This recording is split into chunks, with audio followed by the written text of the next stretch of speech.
Deux titres constituent la une de cette édition de l'information ce soir sur les antennes de la télévision du Monde.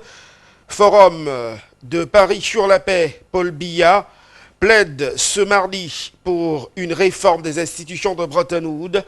Le président de la République du Cameroun, âgé de 86 ans, a marqué l'auditoire par sa mémoire fraîche et sa maîtrise des questions internationales. Également titre dans cette édition de l'information, les ministres de la Défense se sont réunis ce mardi pour discuter du rôle de l'OTAN à Bruxelles. Emmanuel Macron n'était pas dans la salle, mais les propos du président français sur l'alliance militaire, qu'il a jugé comme étant en état de mort cérébrale, étaient dans tous les esprits. Voilà pour le sommaire. Bonsoir à tous et merci de faire confiance à la télévision du Monde. C'est l'heure de l'information. Édition que nous ouvrons ce soir par cette visite du président de la République du Cameroun en terre française. Paul Biya prend part depuis lundi dernier au Forum de Paris sur la paix. Le chef de l'État du Cameroun a ce mardi plaidé en faveur d'une réforme des institutions de Bretton Woods, indiquant qu'il s'agit là d'une urgence internationale. Un président de la République du Cameroun âgé de 86 ans qui a ébloui l'auditoire par sa maîtrise des questions internationales. Les précisions dans ce reportage.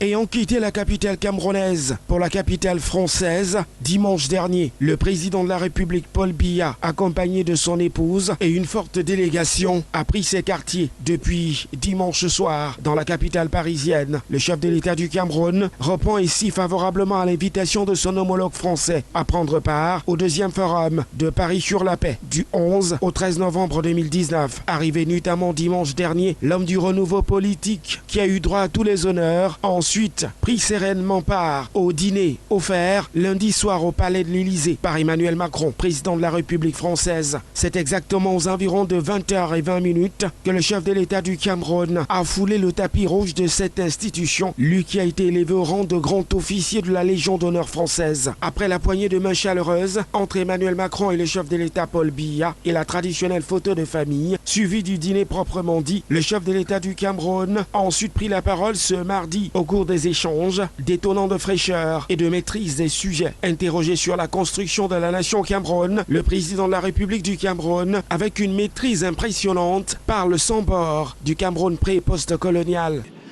Nous avons été d'abord colonie allemande, ensuite, après la Première Guerre mondiale, l'Allemagne a perdu ses colonies et celles-ci ont été partagées entre la Grande-Bretagne et la France. Et mon pays a été divisé. Une partie était sous colonisation britannique, l'autre sous colonisation française. Il a en est résulté une juxtaposition de culture et de civilisation qui rendent les choses assez délicates. Au sujet de la crise anglophone, qui suscite quelques inquiétudes chez les partenaires au développement du pays de Paul Biya, le patron d'Etoudi se veut rassurant et confirme sa volonté de conférer aux régions du nord-ouest et du sud-ouest du Cameroun un statut spécial conformément à la résolution prise au cours du grand dialogue national tenu à Yaoundé. Nous avons donc eu des conflits qu'on est en train de résoudre en ce moment pour conserver à la partie de mon pays qui était sous colonisation britannique un statut spécifique, mais il reste dans l'unité de la nation. C'est ça le problème que nous avons à résoudre. On avait la possibilité de les intégrer directement dans le système francophone qui était celui de la majorité du peuple, 80%, mais je crois que les pays sont soucieux aujourd'hui d'affirmer leur identité et c'est pour ça que nous mettons sur pied un statut spécial qui reconnaît la spécificité de la zone anglophone, mais elle reste dans l'intégrité territoriale du Cameroun. Sur les questions d'ordre bilatéral et multilatéral, cette volonté de réforme qui a surgi dans la communauté internationale concernant le Conseil de sécurité, nous voulons la voir agir aussi dans les institutions de Bretton Woods, c'est-à-dire le Fonds monétaire, la Banque mondiale, Parce que ces institutions ont été créées à la fin de la Deuxième Guerre mondiale. Le monde a changé depuis. Et il faut tenir compte des nouvelles entités qui participent maintenant à la vie internationale. Et je pense à l'Afrique. Le président de la République du Cameroun a également parlé de la coopération avec la Chine, tout en saluant la relation vieille et ancienne que son pays, le Cameroun, entretient avec la France, son ancienne métropole. Quand on discute avec les autorités chinoises, elles nous disent que leur pays est un pays en développement. Bon, dans une certaine mesure, on peut agréer cette qualification parce que quand on compare le revenu national par habitant du Chinois et celui des grands pays du G7, on voit qu'il y a encore de la distance. Donc, ils n'ont pas tout à fait tort, mais je crois qu'ils sont en train de sortir du sous-développement à grands pas, puisqu'ils sont la deuxième puissance mondiale. Et je crois que ce n'est pas seulement le Cameroun, mais la plupart des pays d'Afrique entretiennent des relations de coopération économique et efficaces avec la Chine. Une série d'échanges qui a surtout permis de voir un Paul Biya fascinant par sa maîtrise des sujets géopolitiques, économiques et sécuritaires. Bon. Session parlementaire du mois de novembre consacrée à l'examen et l'adoption du budget pour le compte de l'année 2020 au Cameroun. Les travaux se sont ouverts ce mardi 12 novembre 2019 au Palais des Verts de Ngouaekele, c'est à Yaoundé, en l'absence des 16 députés du Social-Démocratique Front. Malgré cet incident, le très honorable Kavaye Guédibril, président de la Chambre basse du Parlement bicaméral du Cameroun, a fixé le cap de ces assises qui vont durer une trentaine de jours. Frédéric Moutomé, Elvis Gouy.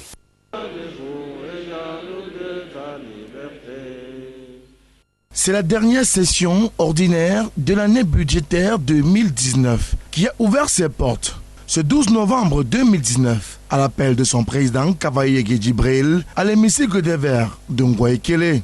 Déclare ouvert les travaux de la troisième session ordinaire de notre Chambre pour l'année législative 2019. Une session ordinaire consacrée à l'examen et à l'adoption du projet de loi de finances 2020 qui se tient au lendemain des travaux du Grand Dialogue National Inclusif qui s'est tenu du 30 septembre au 4 octobre 2019 dernier avec en toile de fond une série de résolutions dont l'implémentation reste attendue par les millions de Camerounais pour une sortie de crise dans le nord-ouest et le sud-ouest du pays. Les députés à l'Assemblée nationale saluent en vous des patriotes, des compatriotes engagés pour la bonne cause. Cette cause qui doit conduire le Cameroun à son émergence dans la paix et dans le vivre ensemble harmonieux. Votre action à tous aura projeté le Cameroun au devant de la scène planétaire, polarisant ainsi pendant plusieurs jours toutes les attentions sur le pays et arrachant au bout du compte le satisfecit de la communauté internationale. Il faut tenir compte des propositions qui se sont fait jour à l'occasion du Grand Dialogue national afin de poursuivre ce climat de sérénité, ce climat de tranquillité, d'amélioration des situations dans les régions du Nord et du Sud-Ouest. Et on essaiera de prendre en compte ces dispositions en sachant que il n'y a pas si longtemps que le Grand Dialogue national s'est tenu et que, bien entendu, l'élaboration du budget est en cours depuis un peu plus de temps. Donc il n'est pas sûr qu'on puisse implémenter toutes les propositions qui ont été issues du Grand Dialogue national. Au-delà du discours prononcé par le président de la Chambre basse du Parlement, l'honorable Kavaye Guédibril, cette session ordinaire du mois de novembre sera encore au lendemain de la convocation du corps électoral en vue du renouvellement de l'Assemblée nationale et des organes délibérants des communes. La politique de la chaise vide dans une situation où la nation a besoin de tout le monde n'est pas une bonne chose. L'Assemblée nationale est par définition un lieu de discussion, un lieu de retrouvailles. Que le SDF vienne participer avec les voix fortes qui sont les siennes à l'élaboration de ce budget, de discuter, puisque c'est le budget qui permet de définir la politique en général. D'accord ? Donc, être absent n'est pas pour moi une bonne chose. Et en plus, je ne suis pas sûr qu'ils répondent ainsi aux attentes de leur population qui vont leur demander « mais on vous a donc élu, pourquoi ?» Précisons que cette session est la dernière pour la quasi-totalité de ces élus de la nation, arrivant en fin de mandature avec la convocation du corps électoral pour les municipales et législatives couplées du 9 février 2020 prochain.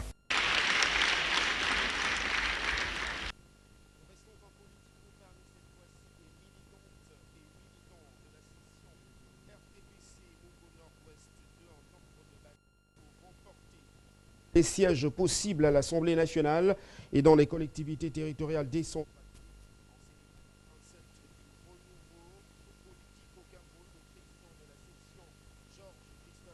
Salue les grandes réalisations du chef de l'État, son Excellence Paul Biya, invitant ses camarades de parti à ne point céder aux sirènes de la division. Jean-Germain Yedna, Château-N-Vallon.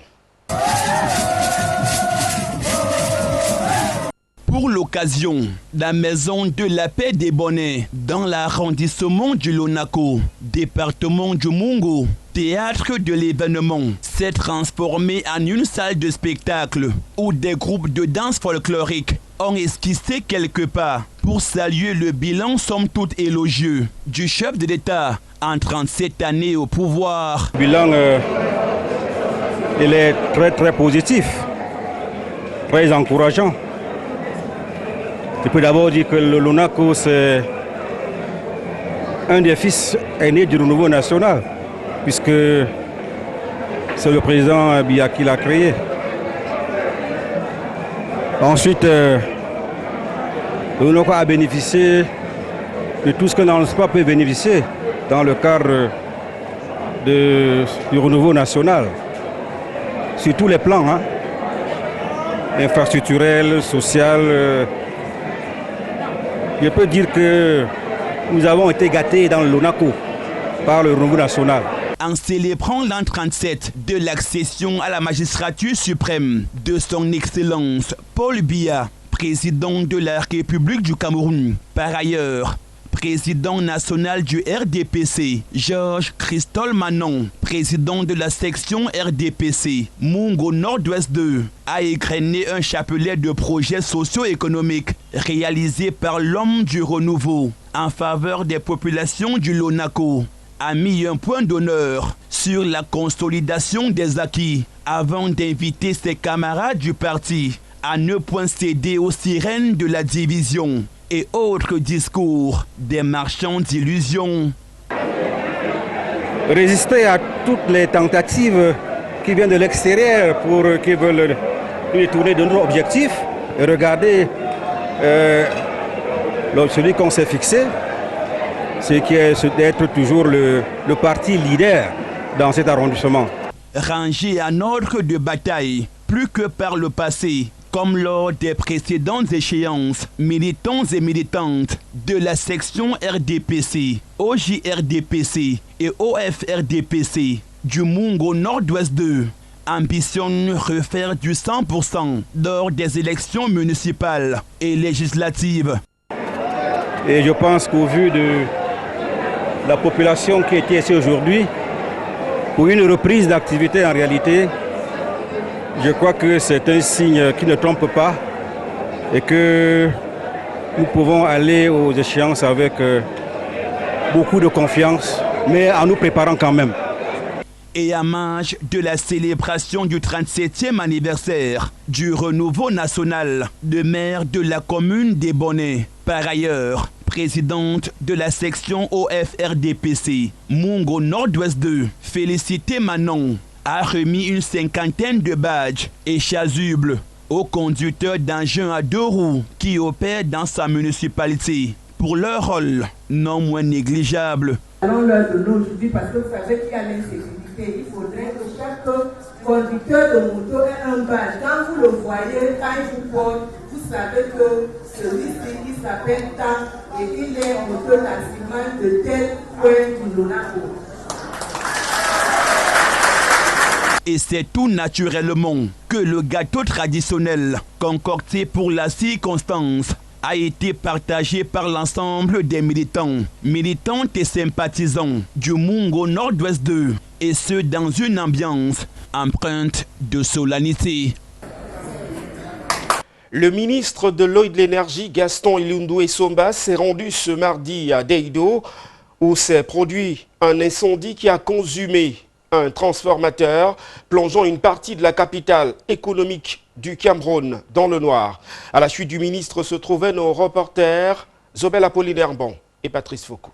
Après l'incident qui s'est produit au poste de distribution de Deido, Gaston Ilundu Somba est venu dans la capitale économique pour s'enquérir de l'état actuel de la situation et rassurer les populations. Le site a connu un incident. Ce site qui comprend 2 transformateurs, un de petite capacité et un autre de grande capacité. Nous avons perdu le transformateur de petite capacité et celui de grande capacité qui est opérationnel, qui est d'ailleurs plus jeune, permet de ravitailler l'essentiel des ménages et des agents économiques qui prennent l'énergie à partir de ce poste. Donc au niveau des populations de Douala, il n'y a pas d'impact.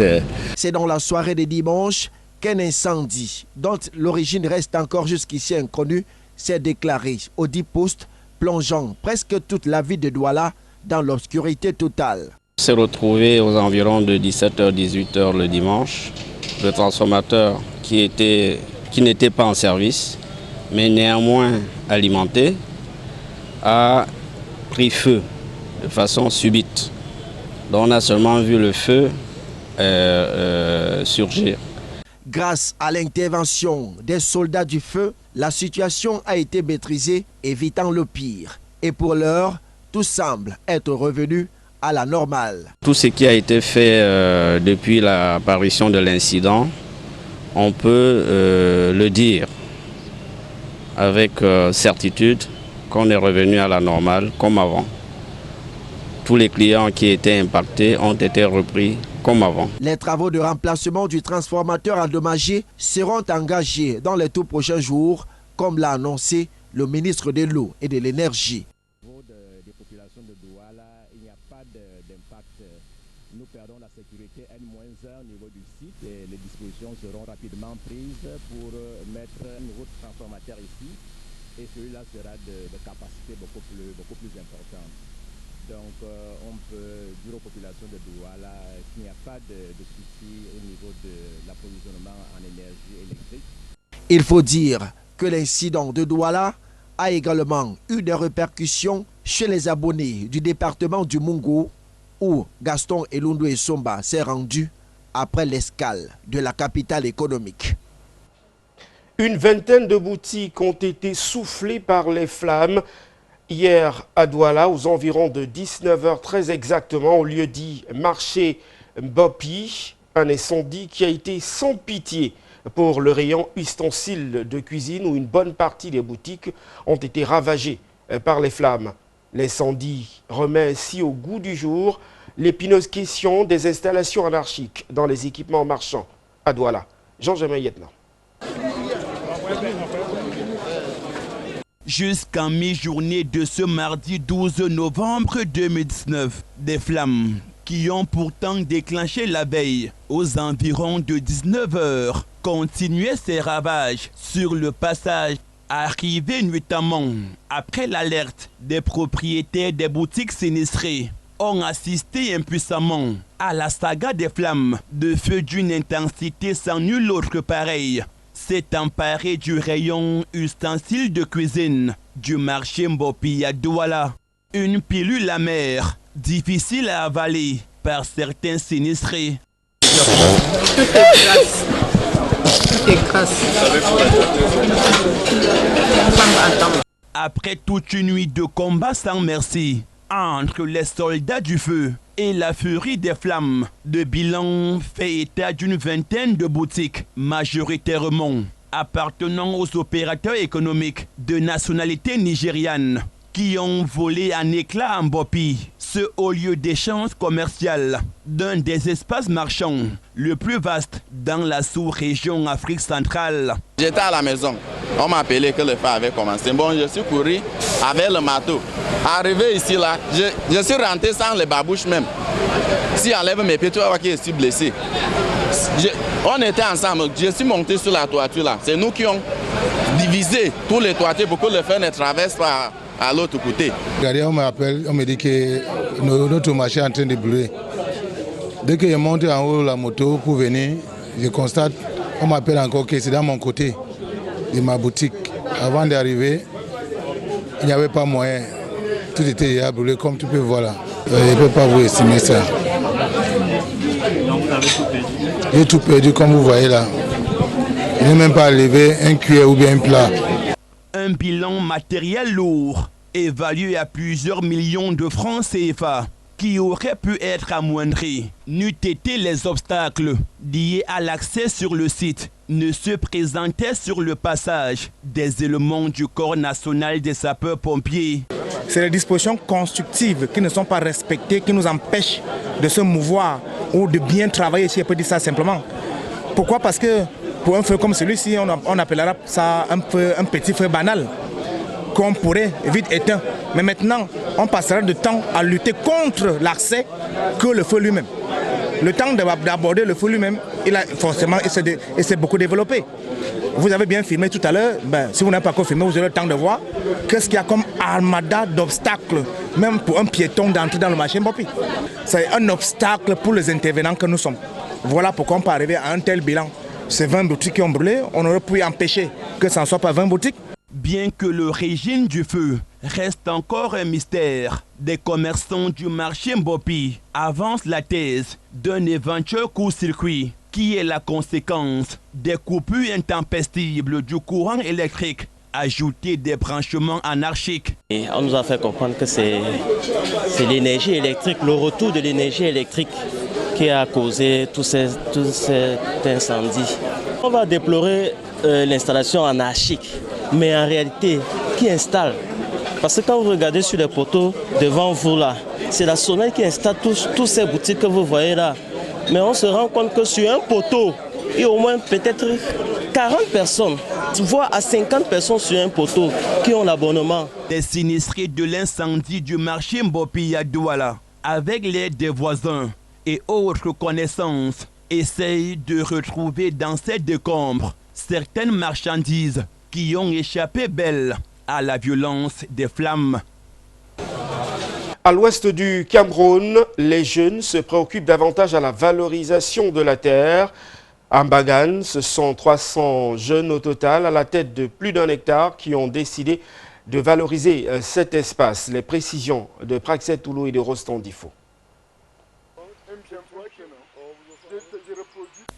Nous sommes dans le groupement Bangan, village Zindong, à Banchoum, dans les Bambotos, région de l'Ouest Cameroun. Plus de 300 jeunes munis de pulvérisateurs et de herbicides sont à la quête d'un espace cultivable. Le village Banchoum étant réputé pour sa culture de pommes de terre de qualité, ces jeunes ont le regain d'espoir de produire d'ici le mois de mai 2020, si l'accord leur était donné, 12 000 tonnes de pommes de terre sur cet espace étendu sur plus de 300 hectares non cultivés et qui serait une propriété de la CDC concédée à la CTE pour la culture du thé. Au mois de mai, on va produire 12 000 tonnes de pommes de terre ici. Et ça va se ressentir sur le panier de la ménagère. Celui qui est à Douala, à Yaoundé, va ressentir cela. Nous demandons le soutien du président de la République pour qu'on nous laisse travailler en paix. Nous voulons juste travailler pour nourrir nos familles. On veut nourrir le Cameroun, on veut nourrir la sous-région Afrique centrale. Ces jeunes sont sortis aux premières heures de la matinée, chacun avec du matériel de labour. Mais malheureusement, cette mobilisation n'a pas du tout enchanté le directeur des plantations. Les gens de Bangan doivent être bien ici. L'État peut faire ce que vous voulez, vous demandez. Votre discute des 2 villages entre Menoua et Bamboutous, Les jeunes n'entendent pas s'arrêter et demandent l'indulgence du chef de l'État. Pendant plusieurs heures de négociations entre les populations et le directeur de cet espace cultivable, Mahamadou Karibou, descendu sur les lieux avec les forces de sécurité, pas d'entente, car, disent-ils, leurs parents ont été chassés il y a plus de 40 années du même espace. Toutes ces jeunes se sont réveillés et ils se sont décidés d'occuper cet espace qui ont été pris par la CTE.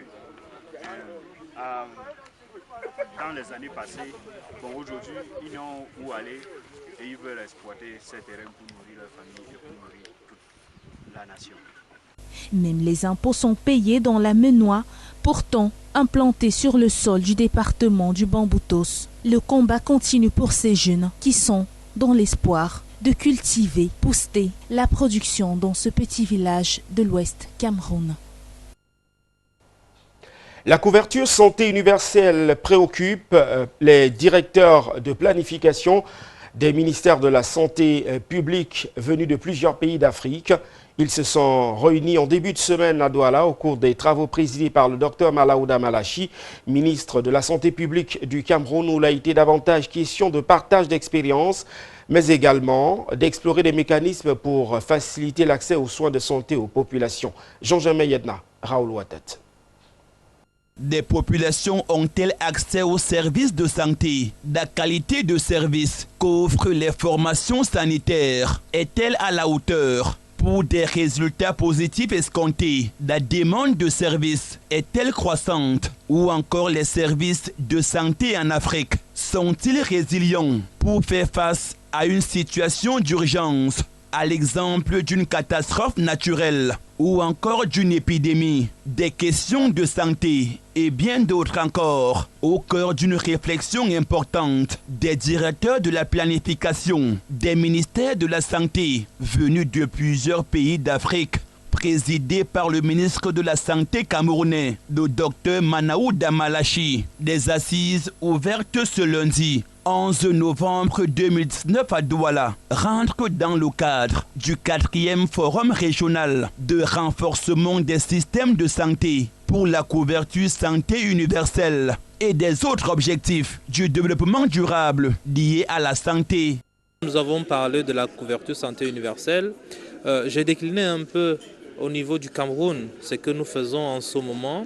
Dans le cadre de la couverture santé universelle du Cameroun, nous sommes j'allais dire techniquement prêts. Il y a un certain nombre de préalables qui sont en train d'être étudiés par le gouvernement et nous pensons que le plus rapidement possible, nous pouvons avancer vers cette couverture santé universelle.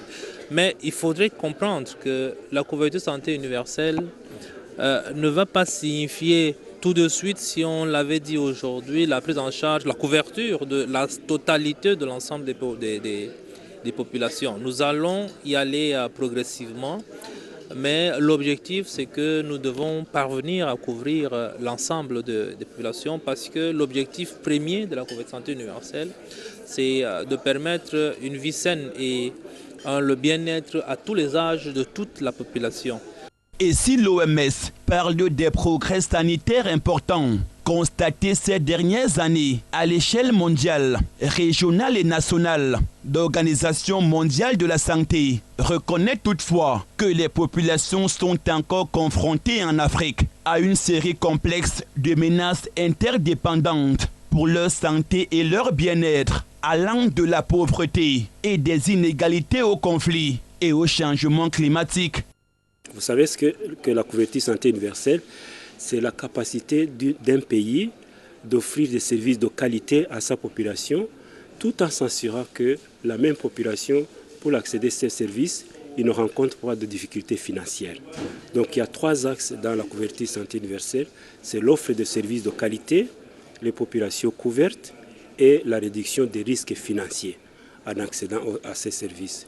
Et donc pour nous, c'est une réunion extrêmement importante parce que ça contribue justement à toute cette réflexion qui est en cours pratiquement dans tous les pays de la région africaine.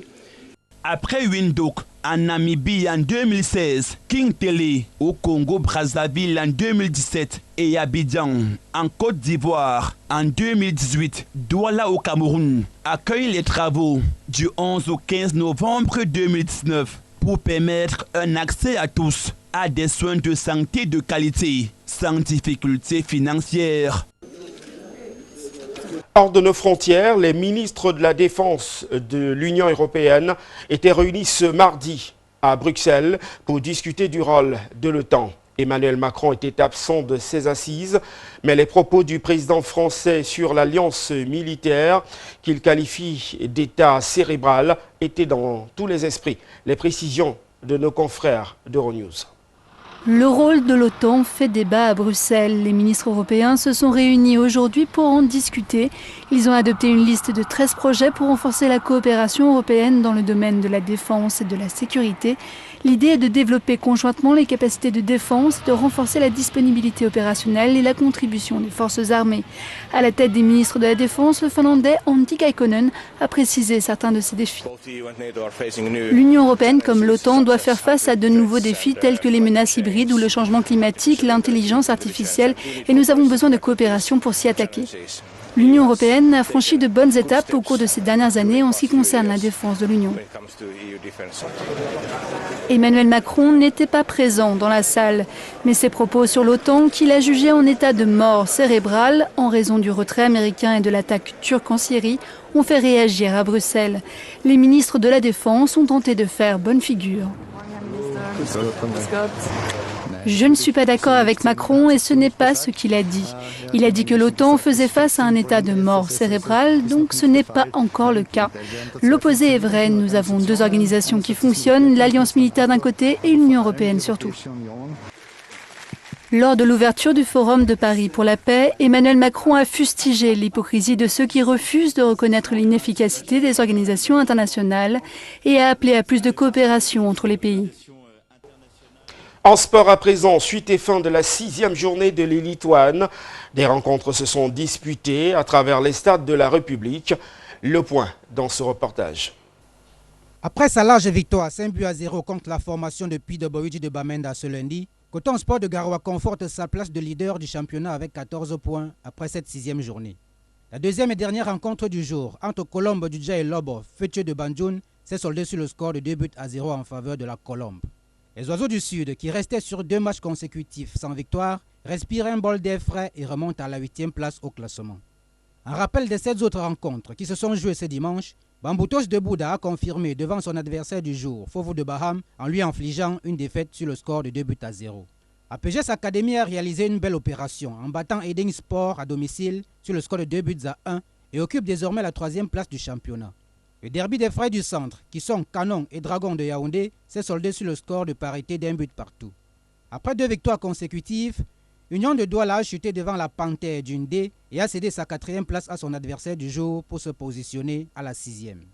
Stade Renard de Melon enchaîne des contre-performances depuis le début de ce championnat et occupe désormais la 18e place après son match nul 2 buts partout contre la formation de Avion Academy. Enfin, Tonnerre de Yaoundé a décroché sa première victoire de la saison en battant AS Fortuna sur le score de 2-0. Cette victoire permet aux Karala Boys de sortir de la zone de relégation pour se positionner à la 15e place. Le match UMS de Loum, Young Sport Academy, clôturait cette journée et s'est achevé sur un score nul et vierge de 0 but partout. A noter que cette 6e journée a enregistré 20 buts au marquoir. Coton Sport reste leader de ce championnat, suivi de son dauphin Bamboutos de Bouddha. C'est ici que s'achève cette édition de l'information ce soir. Merci de nous avoir accordé votre attention. Restez sur nos programmes qui se poursuivent. Au revoir.